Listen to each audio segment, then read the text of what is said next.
Hola chicos y chicas de los octavos básicos, este video es para ustedes en torno a la clase 3 de esta semana del Renacimiento, ¿sí? Con el objetivo de que aprendamos algunas características de este movimiento artístico y aprendamos el procedimiento de análisis de fuentes. Entonces primero vamos a hablar un poquito del Renacimiento y después vamos a ver las dificultades del paso a paso del análisis de una fuente pictórica. Así que empecemos. Ok, ¿qué tienen que saber ustedes con respecto al Renacimiento? Tienen que saber que es un movimiento artístico, o sea, gente que se puso de acuerdo para que su arte, la pintura, la escultura, la arquitectura tuvieran ciertas características. El Renacimiento trata de representar lo que está ocurriendo en la sociedad, que es las ideas humanistas y cómo éstas están llegando al resto de las personas.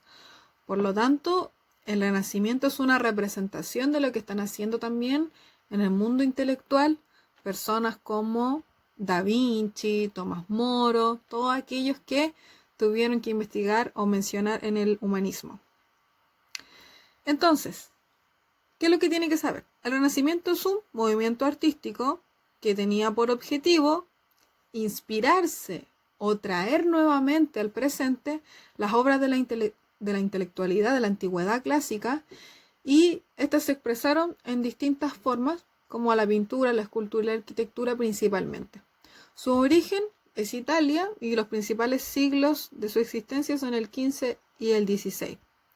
Ciudades como Florencia, Milán, Roma, Venecia son las más importantes. ¿Cuáles son las características del Renacimiento? Se las voy a explicar. Lo primero, las temáticas tienen mitología grecorromana. Si ustedes no se acuerdan de Roma y de Grecia, pueden volver a estudiar un poco a través de esos videos de Destripando la Historia. Zeus, Afrodita, ¿sí? Además de los mitos griegos y romanos, hay un libro también que se llama Mitos griegos, por si les interesa. El Renacimiento representa muy bien y en detalle la naturaleza y los cuerpos humanos. Por eso hay tanta desnudez en el Renacimiento. Detalladas, bien las formas, ¿no es cierto? Y el canon de belleza de la antigüedad clásica, ¿no es cierto? También siempre hay temas religiosos. Hay cuadros sobre la anunciación de la Virgen o sobre la vida de Jesús, etc. Aparece el retrato como una forma importante de arte. ¿Por qué? Porque existen los mecenas. Los mecenas son personas con mucho dinero y poder que pagan, que invierten en artistas. Y estos artistas los pintan en cuadros y también le hacen pinturas a ellos. Por lo tanto, el retrato ahora es súper importante. Una persona rica con poder en su casa tiene una pintura renacentista gigante con ellos y sus familias pintados, retratados. Otra característica es que a partir de este momento todas las obras tienen firmas y se reconoce mucho la autoría. Por ejemplo, este estilo es el de Miguel Ángel, o este estilo es más bien Da Vinci o Rafael, etc. E importa mucho quién es el autor de la obra en el Renacimiento, porque ahí está el genio, ¿no es cierto? Y además en la pintura ahora se usa la perspectiva. ¿Qué significa esto? Que en el cuadro y en la escultura también ya no hay solo una dimensión.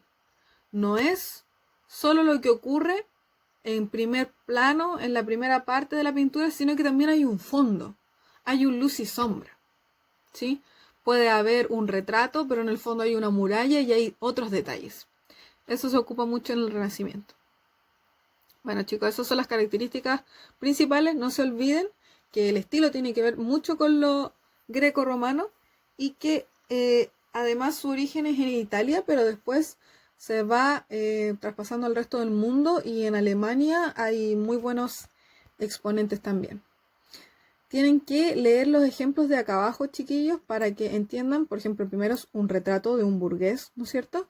Y en el segundo, la escultura de David de Miguel Ángel, donde se observa la anatomía humana, ¿no es cierto? Y el equilibrio de proporciones del cuerpo, ¿sí? Ya, entonces ahora les voy a aplicar, para que alcance los 10 minutos, la actividad, el procedimiento paso a paso. Bueno, en el procedimiento 3 tienen que analizar la escuela de Atenas de Rafael, ¿sí? Esta pintura que está en su libro de texto. a partir de 5 pasos. ¿Cuáles son estos pasos? Ok. Está en la página 14, en la fuente B. Solo la fuente B, pero necesito que lo hagan bien. Lo primero que tienen que hacer es identificar la naturaleza de la fuente. O sea, ¿qué es la fuente? ¿Es escrita? ¿Es oral? ¿Es un audio donde una persona te habla? ¿Es material? ¿Es una cosa? ¿Un lápiz? ¿O una escultura? ¿Es una iconografía? ¿Una fotografía? ¿Una pintura? ¿Es audiovisual? ¿Es una película? ¿Es un documental? ¿Sí? Eso es lo primero, la naturaleza. En el segundo paso tienen que poner información de la fuente. ¿Quién es el autor? ¿Dónde se pintó? ¿En qué año o época? ¿Y cuál es el contexto? Con contexto nos referimos a qué está pasando en la época en la que se pintó la escuela de Atenas, 1510-1511. Y ese contexto yo ya se lo di en las clases. Tiene que ver con el pensamiento moderno, con el desarrollo de la modernidad y tiene que ver con el pensamiento humanista. Esas dos cosas son parte del contexto. Entonces tienen que describir qué está pasando en esta época para que se realice, para que se pinte un cuadro así. Ese cuadro. En el paso 3 tienen que clasificar la fuente según su origen, o sea, si es primaria o secundaria. Las fuentes primarias son aquellas que ocurren en la misma época en la que estamos estudiando o investigando. Nosotros estamos investigando el Renacimiento, que es el siglo XV y XVI, y la fuente es de esa misma época o es del siglo XX. Si es de una época posterior al estudio del Renacimiento, o sea, si es del siglo XIX, si es del siglo XX, si es actual, entonces la fuente es secundaria. ¿De qué época es la pintura de Rafael? Entonces, ¿es primaria o secundaria? En el paso 4 tienen que identificar el contenido y el ámbito al cual hace referencia la fuente. Primero el ámbito. ¿Cuáles son los ámbitos? Político, social, económico o cultural. ¿A qué hace referencia la pintura? Preferentemente. ¿Nos habla de política? Solo mirándola. ¿De sociedad? ¿De la sociedad de la época? ¿De la cultura de la época? ¿Qué nos está mostrando ahí? ¿Quiénes son aquellas personas que salen en la pintura? Eso va en el paso 4. Además, contenido de la fuente, por ejemplo, qué ocurre en la pintura, qué personas hay, qué están haciendo, dónde están, a qué hace referencia. En el 5 tienes que señalar la información histórica que aporta la pintura. ¿Sí? Este es un poquito más largo. Por ejemplo, la pintura nos muestra la filosofía de la antigüedad clásica, preferentemente griega. Tenemos exponentes filosóficos como lo fueron Aristóteles o Ptolomeo, entre otros. ¿Sí? ¿Qué información nos entrega la pintura? Nos muestra cómo es el Renacimiento, nos muestra las características del Renacimiento, nos muestra que el Renacimiento mostraba la mitología grecorromana, nos muestra la naturaleza del cuerpo, nos habla de la religión, hay retrato, no hay retrato, está firmado o no la obra, tiene perspectiva el cuadro. Y finalmente, luego de que extraigan información de la pintura, todo lo que vean y todo lo que les entregue sobre el Renacimiento, qué nos dice la pintura sobre esta época, tienen que responder un par de preguntitas que están acá abajito. Esa. Concluye. ¿Qué características tuvo el Renacimiento artístico? Ya se las expliqué. ¿Cómo representaron la imagen del humano moderno estos artistas? ¿Cómo sale el humano moderno en esta pintura?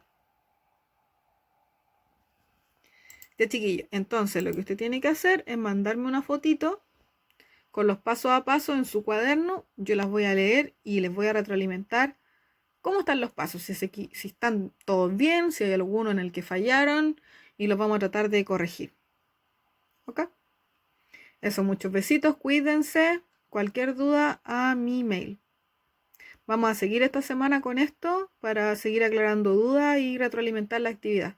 Si nos va muy mal, chiquillos, tenemos que hacer el procedimiento con otra obra del Renacimiento. Así que pónganle bueno. Besitos, chau, chau.